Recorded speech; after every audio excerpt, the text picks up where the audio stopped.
Hi friends, welcome to my channel. ಇನ್ಸ್ಟಾಗ್ರಾಮಲ್ಲಿ trending ಆಗಿರೋ chakli chat ಮಾಡ್ತಾ ಇದ್ದೀನಿ ಇವತ್ತು. ಸ್ವಲ್ಪ ದಿನದಿಂದ ಇನ್ಸ್ಟಾ ಫೀಡಲ್ಲಿ ಬರೀ ಇದೇ ಬರ್ತಾ ಇತ್ತು. ನಾನು ಯಾಕೆ ಟ್ರೈ ಮಾಡಬಾರ್ದು ಅನ್ನಿಸ್ತು, ಹಾಗಾಗಿ ಟ್ರೈ ಮಾಡಿದೆ. ನನಗಂತೂ ಸಖತ್ ಇಷ್ಟ ಆಯಿತು. ಇದು ತುಂಬಾ ಚೆನ್ನಾಗಿತ್ತು. ಇದನ್ನು ಮಾಡ್ಕೊಳ್ಳೋದಕ್ಕೆ ನಮಗೆ ಸಿಂಪಲ್ ಇಂಗ್ರೀಡಿಯೆಂಟ್ಸ್ ಸಾಕು, ಪಟ್ಟಂತ ಆಗಿಬಿಡತ್ತೆ.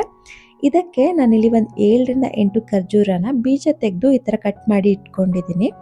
ಮತ್ತು ಇದಕ್ಕೆ 1 ಟೀ ಸ್ಪೂನ್ ಆಗುವಷ್ಟು ಖಾರದ ಪುಡಿ, ಹಾಗೆಯೇ ಅರ್ಧ ಹೋಳು ನಿಂಬೆಹಣ್ಣು ತೊಗೊಂಡಿದ್ದೀನಿ. ಇಷ್ಟು ಏನು ಬೇಕಾಗಲ್ಲ. ಮತ್ತು ಇದಕ್ಕೆ ಒಂದು ಅರ್ಧ ಟೀ ಸ್ಪೂನ್ ಉಪ್ಪು, ಹಾಗೆಯೇ ರುಬ್ಕೊಳ್ಳೋದಕ್ಕೆ ಸ್ವಲ್ಪ ನೀರು ತೆಗೆದಿಟ್ಕೊಂಡಿದ್ದೀನಿ.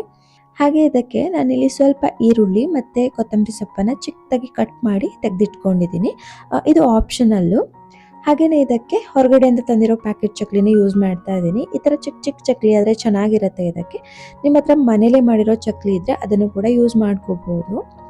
ನಂತರ ಇದಕ್ಕೆ ನಾವು ನೋಡಿ ಈ ಥರ ಒಂದು ಪೇಸ್ಟ್ ರೆಡಿ ಮಾಡ್ಕೋಬೇಕು, ಅಂದರೆ ಸ್ವೀಟ್ ಚಟ್ನಿ ರೆಡಿ ಮಾಡ್ಕೋಬೇಕು. ಅದಕ್ಕೋಸ್ಕರ ಒಂದು ಮಿಕ್ಸಿ ಜಾರ್ಗೆ ಎಲ್ಲ ಇಂಗ್ರೀಡಿಯೆಂಟ್ಸ್ ಹಾಕ್ಕೊಳ್ತಾ ಇದ್ದೀನಿ. ಖರ್ಜೂರ, ಖಾರದ ಪುಡಿ, ಉಪ್ಪು ಮತ್ತು ನಿಂಬೆ ರಸ ಎಲ್ಲನೂ ಕೂಡ. ನಿಂಬೆ ರಸ ಕೂಡ ಹಾಕಬೇಕು, ಇಲ್ಲಾಂತಂದರೆ ಬರೀ ಸಿಹಿ ಸಿಹಿ ಆಗುತ್ತೆ.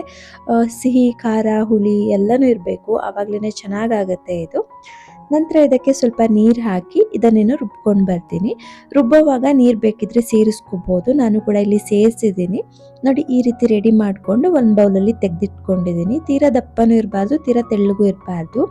ಇಷ್ಟಿದ್ರೆ ಕರೆಕ್ಟಾಗಿ ಚಕ್ಲಿಗೆಲ್ಲ ಹಿಡ್ಕೊಳ್ಳುತ್ತೆ ಅದು. ನಂತರ ಇದಕ್ಕೆ ನಾವು ಚಕ್ಲಿ ಸೇರಿಸ್ಕೊಂಡು ನೀಟಾಗಿ ಮಿಕ್ಸ್ ಮಾಡ್ಕೋಬೇಕು. ಎಲ್ಲ ಚಕ್ಲಿಗೂ ಕೂಡ ನೀಟಾಗಿ ಕೋಟ್ ಆಗಬೇಕು. ನಾನಿಲ್ಲಿ 1 ಪ್ಯಾಕ್ ಫುಲ್ ಚಕ್ಲಿ ಯೂಸ್ ಮಾಡಿದ್ದೀನಿ. ಇನ್ನೂ ಒಂದು ಅರ್ಧ ಪ್ಯಾಕ್ ಹಾಕಿದ್ರೂ ಕೂಡ ಹಿಡಿಸ್ತಾ ಇತ್ತು ಇದಕ್ಕೆ. ನಿಮ್ಗೇನಾದರೂ ಜಾಸ್ತಿ ಸ್ವೀಟ್ ಬೇಡ ಅಂತಂದರೆ ಇನ್ನೂ ಸ್ವಲ್ಪ ಚಕ್ಲಿ ಸೇರಿಸ್ಕೊಂಡ್ರೆ ಕರೆಕ್ಟಾಗಿ ಆಗುತ್ತೆ. ನೋಡಿ ಈ ಥರ ನೀಟಾಗಿ ಕೋಟ್ ಆಗೋ ಥರ ಮಿಕ್ಸ್ ಮಾಡಿಕೊಂಡ್ರೆ ರೆಡಿ ಆಗುತ್ತೆ. ಇದನ್ನು ಹೀಗೇನೂ ಕೂಡ ತಿನ್ಬೋದು. ಆದರೆ ಇದಕ್ಕೆ ಇನ್ನೂ ಸ್ವಲ್ಪ ಟೇಸ್ಟ್ ಆ್ಯಡ್ ಮಾಡಬೇಕು ಅಂತಂದರೆ ಮೇಲಿಂದ ಸ್ವಲ್ಪ ಈರುಳ್ಳಿ ಮತ್ತು ಕೊತ್ತಂಬರಿ ಸೊಪ್ಪೆಲ್ಲ ಹಾಕೊಂಡಾಗ ತುಂಬಾ ಚೆನ್ನಾಗಾಗತ್ತೆ. ಬೇಕಿದ್ರೆ ಸ್ವಲ್ಪ ಕ್ಯಾರೆಟ್ ತುರಿ ಮತ್ತು ಸೇವು ಬೇಕಿದ್ರೂ ಹಾಕ್ಕೋಬೋದು. ಬಟ್ ಇಷ್ಟೇ ಸಾಕು, ತುಂಬ ಚೆನ್ನಾಗಾಗತ್ತೆ. ಸಿಹಿ ಸಿಹಿಯಾಗಿ, ಹುಳಿ ಹುಳಿಯಾಗಿ, ಖಾರ ಖಾರವಾಗಿ ತುಂಬಾ ರುಚಿಯಾಗಿರುತ್ತೆ. ನೀವು ಕೂಡ ಟ್ರೈ ಮಾಡಿಬಿಟ್ಟು ಹೇಗೆ ಬಂತು ಅಂತ ಕಮೆಂಟ್ ಮಾಡಿ. ಹಾಗೆಯೇ ನಿಮಗೂ ಕೂಡ ಈ ವಿಡಿಯೋ ಇಷ್ಟ ಆಯ್ತು ಅಂತ ಅಂದ್ಕೊಳ್ತೀನಿ.